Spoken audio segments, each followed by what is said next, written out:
Hello, beautiful, amazing people. Today is such an amazing day. The woman always, when she carry her cup, she spills the coffee.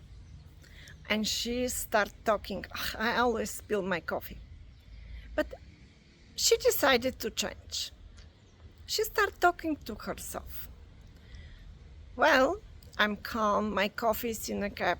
And what she noticed that after a little while, she became more calm and the coffee doesn't spill anymore.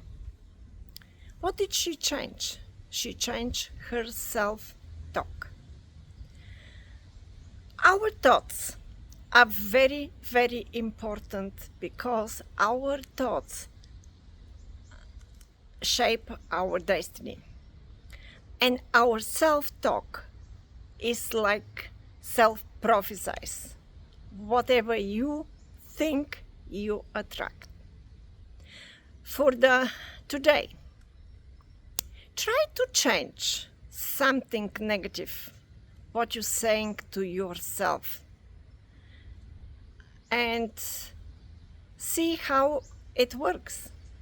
But repeat it constantly, and you'll see the difference. Have a beautiful day. Don't forget to be awesome. Bye.